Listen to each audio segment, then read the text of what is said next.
में 4 वर्ग है विकास करने के, महिला, किसान, युवा, गरीब, इन चारों वर्ग की बेहतरी के लिए हम काम कर रहे हैं। तो ऐसे में महिला शक्ति के लिए हमारी पूरी पॉलिसी बनकर के कल ही कैबिनेट में पारित होने वाली है। हमें इस बात का आनंद है।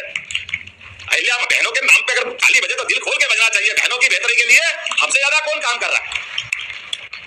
सावन में एक दिन आता है बहनों का रक्षाबंधन, जब पूर्णिमा होती है सावन की, लेकिन अपनी सरकार के माध्यम से लाडली बहना सहित सभी योजना की हर महीने रक्षाबंधन बनता है। ये भाजपा की सरकार है और ये हमारी भावना है। आज के इस अवसर पर बोलने के लिए बहुत सारी बातें हैं, लेकिन जिस प्रकार का समय चल रहा है, इतना सुंदर लगता है गायत्री माता से गणेश जी तक, कितना आपने ये भाव को व्यक्त किया है। और ये अगर दोनों मंत्र सिद्ध हो जाए, गायत्री मंत्र सिद्ध हो जाए और शुभंकर गणेश जी सिद्ध हो जाए, तो बचता क्या दुनिया में। हमने सारे नेताओं का जीवन चरित्र जो बताया है वो इसी में समाहित है। हमारे लिए परमात्मा की दया है आज का ये निर्माण कार्य का लोकार्पण, डॉक्टर भीमराव अंबेडकर का लोकार्पण, उनके संविधान के प्रति किए गए काम, उनकी देशभक्ति के सभी प्रकार चाहिए। नेताजी सुभाष चंद्र बोस अमर रहे। तो एक तरफ नेताजी सुभाष चंद्र बोस का सुभाष सेतु से इसका मिलन होगा, एक तरफ वीर सावरकर सेतु, उससे इसका मिलन होने वाला है। वीर सावरकर, नेताजी सुभाष चंद्र बोस, ये वो महान व्यक्तित्व है आजादी के पहले। जैसे अच्छी जब परमात्मा समय देता है तो कई प्रकार की अनुकूलता बनाता है। 20वीं शताब्दी में हमारे पास एक से बढ़कर एक ऐसे नायक हुए हैं जिनके भरोसे से हम अपने उनके सबके जीवन के एक एक पक्ष को देखो तो वाकई लगेगा कि हाँ, ये हमारे देश के नायक है। अब नेताजी सुभाष चंद्र बोस जिनने तय किया कि मैं इस देश की आजादी के लिए लड़ूंगा, लेकिन देश के युवाओं का भी मान सम्मान बढ़ाते हुए और अंग्रेजों के लिए चुनौती देते हुए कि भारतीय खून हल्का नहीं है, भारतीय लोग हल्के नहीं है, इसलिए उन्होंने तय किया। उस समय आज आईएएस की एग्जाम होती है, उसमें आईसीएस की होती थी, और आईसीएस की एग्जाम वर्तमान के भारत, अभी वर्तमान के पाकिस्तान, अफगानिस्तान, पूरे एशिया के कई देशों से मिला करके बच्चे उसमें बैठते थे और पास होकर के अंग्रेजों के अफसर बन करके राज शासनों की व्यवस्था, देश की व्यवस्था में काम करते थे। ऐसे में नेताजी ने कहा, ये अंग्रेज बहुत घमंड करते ना, ये परीक्षा में पास होने वालों को नौकरी देते, उनकी परीक्षा में भी पास हुआ और लात मार करके उनकी डिग्री को फाड़ के फेंकूंगा कि मुझे देश सेवा करना है और भारतीय लोगों का सम्मान बचा के रखना है। कोई सोच सकता है 1923 में सुभाष चंद्र बोस ने ना केवल वो एग्जाम पास की बल्कि प्रावीण्य सूची में पास की, और प्रावीण्य सूची में पास करने के बाद भी उन्होंने अंग्रेजों की गुलामी नहीं की, कोई सरकारी नौकरी नहीं की, देशभक्ति की राह पे बढ़ते हुए लगातार अपने माध्यम से। और हमारा मध्य प्रदेश तो और आनंद में है। माननीय राकेश सिंह जी जबलपुर से आते हैं, हमारे अध्यक्ष जी की ससुराल भी जबलपुर है, माननीय विश्वनाथ शर्मा जी की, हमारा जावालीपुरम, उस नगर में पूरे देश ने देखा और दुनिया ने देखा कि जनता के दिलों पे राज करने वाला नेता कैसे होगा। और उस जनता के अपने विश्वास के भरोसे से कांग्रेस के नेतृत्व के सामने देश की चुनौतियों को पहचानते हुए नेताजी सुभाष चंद्र बोस ने कांग्रेस के राष्ट्रीय अध्यक्ष का चुनाव लड़ा और हमें गर्व है वो सर्वाधिक मत से जीते गए। ये नेताजी सुभाष चंद्र बोस का अपना जनाधार था। लेकिन दुर्भाग्य के साथ कहना पड़ रहा है, कांग्रेस के कष्ट ये है कि जब कोई अच्छा व्यक्ति उनके साथ खड़ा हो, वो अच्छे व्यक्ति को जब तक घर नहीं बिठा दे तब तक कांग्रेस चैन से नहीं बैठती। ये अतीत का कालक्रम है और कांग्रेस ने वही किया। अंततः नेताजी सुभाष चंद्र बोस जो चुनाव से जीते हुए थे, उनको इस्तीफा देके बाहर आना पड़ा।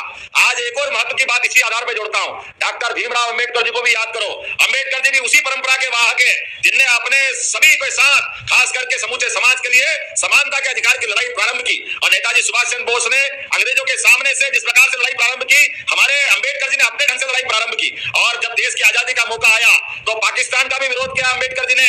अंबेडकर जी ने कई विषय सामने रखे, धारा 370 भी नहीं लगना चाहिए थी, लेकिन दुर्भाग्य से हमारे पहले प्रधानमंत्री जी ने ये सारे काम करते गए जिसका अंबेडकर जी ने विरोध किया। अंबेडकर जी ने संविधान बनाने में जो भूमिका अदा की, अंबेडकर जी की उस भूमिका को कौन भूल सकता है। लेकिन अंबेडकर जी के साथ भी अन्याय किया। जब मंत्रिमंडल में बनाने का मौका आया तो अंबेडकर जी को जिसकी योग्यता उनको थी, उद्योग मंत्रालय, लेबर डिपार्टमेंट, ये काम उनको नहीं दिया, उनको हल्का काम दिया। लेकिन उसके बाद भी उनको चुनाव भी नहीं जीतने दिया। आज कांग्रेस के लोग वोट के लालच में मध्य प्रदेश में आकर के महू से यात्रा निकालने का सपना देख रहे हैं। अरे भाई, पहले अपने पुराने पापों का हिसाब रख लो, आप अपने अंदर झांक के देखो। अंबेडकर जी के साथ जितना अन्याय कांग्रेस के लोगों ने किया। अंबेडकर जी लोकसभा चुनाव लड़ने गए तो अंबेडकर जी को चुनाव में हरवाया। उनकी पार्टी के 2 लोग लड़े के जीते थे, एक जगह उपचुनाव करवाया तो अंबेडकर जी उपचुनाव लड़ने गए तो माननीय प्रधानमंत्री नेहरू जी वहां भी गए और वहां भी चुनाव हरवाया। अंबेडकर जी को जीते जी कोई पुरस्कार नहीं दिया, जो उनको हरा के चुनाव जीता उसको पद्म विभूषण दिया। ये कांग्रेस का काला कारनामा है। और आज ये बगला भगत बनकर के सबके बीच में अंबेडकर जी का चेहरा लेके आ रहा है। शर्म आना चाहिए। मुझे गर्व है हमारे अपनी पार्टी पर यशस्वी प्रधानमंत्री श्रीमान नरेंद्र मोदी जी पे जोरदार अभिनंदन करो, जिनके माध्यम से अंबेडकर जी के 5 तीर्थ की स्थापना की। मुझे इस बात की प्रसन्नता है कि अंबेडकर जी को लेकर उनके जन्म स्थान पर भी हमने वो पवित्र धाम बनाने का प्रयास किया। अंबेडकर जी ने जहां दीक्षा ली उसका भी स्मारक बनाने का काम किया। अंबेडकर जी का जहां हमने उनका अपना जीवन का संघर्ष निकला, जहां उन्होंने शरीर छोड़ा, जहां इंग्लैंड में पढ़ने गए, ये 5 स्थानों को पवित्र धाम बनाने का काम हमारी भारतीय जनता पार्टी और माननीय प्रधानमंत्री हमारे श्रीमान नरेंद्र मोदी जी ने किया। ऐसे में आज जब हम ब्रिज बना रहे हैं तो ब्रिज में अंबेडकर के हमारी सबकी श्रद्धा अत्यंत है, इसलिए इस ब्रिज का नामकरण भी डॉक्टर भीमराव अंबेडकर करने की घोषणा करते हैं। अंबेडकर जी के इतने बड़े योगदान को अगर समाज याद नहीं रखेगा तो कौन याद रखेगा। भोपाल के साथ भी अन्याय किया सदैव। 56 से राजधानी बनी लेकिन भोपाल को गांव बना के रख दिया। भोपाल के विकास के मामले में कोई योगदान नहीं। सच में ना तो माननीय पटवारी के टाइम पे बना। विकास के दरवाजे अगर खुले तो भाजपा के कारण से खुले। मुझे इस बात की प्रसन्नता है ये ब्रिज भी हमारे समय बना और बहुत जल्दी जोरदार अभिनंदन करो, बेरागढ़ वाले ब्रिज का लोकार्पण भी करेंगे 1-1.5 साल के अंदर। ये भाजपा है, ये मेट्रो के पिलर, ये विकास के कारवां। और अभी इतना ही नहीं, मुझे बताया गया कि बावड़िया कला तरफ भी बहुत तकलीफ आती है। तो कल हमारी अहिल्या माता की सांस्कृतिक और उस समय की राजधानी होलकर महाराज की महेश्वर में कल कैबिनेट है और जब कैबिनेट है तो कैबिनेट में हम कई निर्णय करने वाले हैं और कई निर्णय में एक निर्णय ये भी है कि बावड़िया कला में 180 करोड़ का नया ब्रिज बनाने की घोषणा की जाती है। भोपाल को लेकर के तो इतना काम करना है और भोपाल केवल भोपाल के लिए नहीं है।